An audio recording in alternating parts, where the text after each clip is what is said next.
Oke, assalamualaikum warahmatullahi wabarakatuh. Kembali lagi bersama saya Anggi Urwala di Japanpedia Official.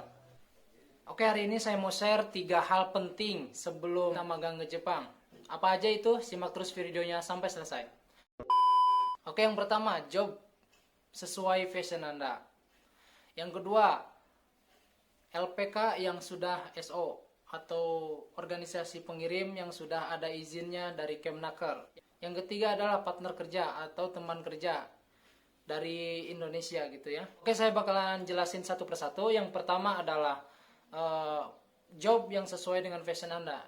Ya, jelas. Karena kan tujuan untuk pemagangan ini tuh untuk mentransfer ilmu dari teknologi Jepang ke nanti untuk dipraktekkan di Indonesia gitu. Jadi kalau misalnya kita nggak nyambung sama pekerjaan, ya manfaatnya kurang gitu. Walaupun misalnya ya, saya niatnya untuk kerja di sana itu untuk cari modal aja. Tujuan utama program ini tuh untuk mentransfer teknologi dari Jepang untuk dipraktekkan di Indonesia gitu. Jadi manfaatnya tuh ada gitu ya. Kalau sekedar modal aja ya menurut saya sih kurang gitu ya. Oke, yang kedua ini adalah LPK yang sudah SO. Tapi sebelumnya saya mau jelasin untuk program pemagangan ke Jepang itu sebenarnya ada dua pilihan sih. Ada yang negeri, ada yang swasta. Nah, yang negeri ini disebutnya IM Jepang, IM gitu ya. Dan yang kedua adalah LPK, dan ini LPK ini ya swasta gitu maksudnya. Tapi memang untuk masuk program IM ini agak sulit sih, karena kan itu dites fisik dan lain-lain yang gitu harus ketat. Tapi jangan khawatir, LPK yang sudah SO pun banyak banget yang bagus gitu. Jadi di video ini saya mau jelasin LPK yang sudah SO lebih detailnya. Nanti untuk IM Jepang saya akan buatkan videonya khusus untuk IM Jepang gitu, syarat-syaratnya bagaimana sampai ke berangkatannya berapa lama gitu ya. Untuk video ini saya mau jelasin LPK yang sudah SO gitu. Jadi LPK yang sudah SO ini dia udah dapat izinnya, ada tanggal izinnya. Nah, untuk lebih detail nama-nama dan di mana aja adanya, nah di sini saya akan taruh linknya. Silahkan teman-teman cek sampai detail. Setelah tahu namanya, silahkan langsung ke TKP, cari tahu dari mulai biayanya, harus transparan dan lain sebagainya gitu. Harus benar-benar dipikirin ya, harus benar-benar dicari tahu gitu. Itu yang poin kedua.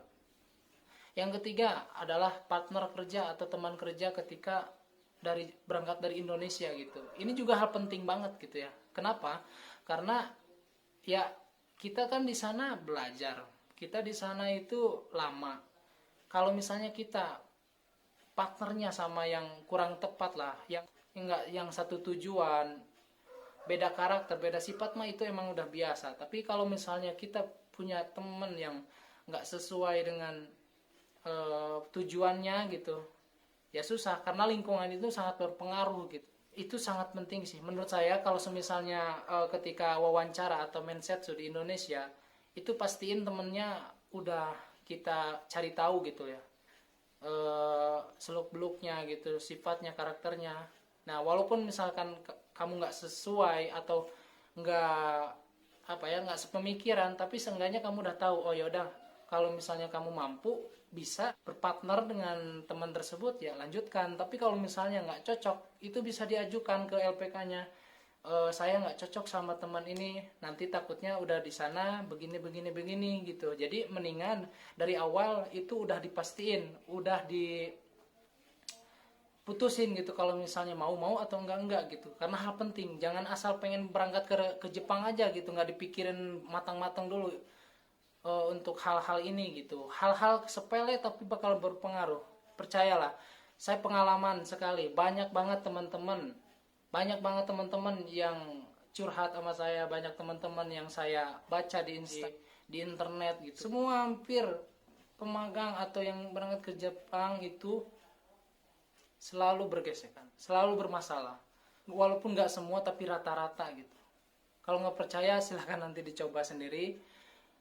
Saya share 3 hal penting ini tuh berdasarkan pengalaman gitu ya. Oke teman-teman, 3 hal penting itu benar-benar harus dipikirin, harus benar-benar matang sebelum berangkat ke Jepang. Mungkin itu aja yang bisa saya share hari ini. Semoga bermanfaat. Wassalamualaikum warahmatullahi wabarakatuh.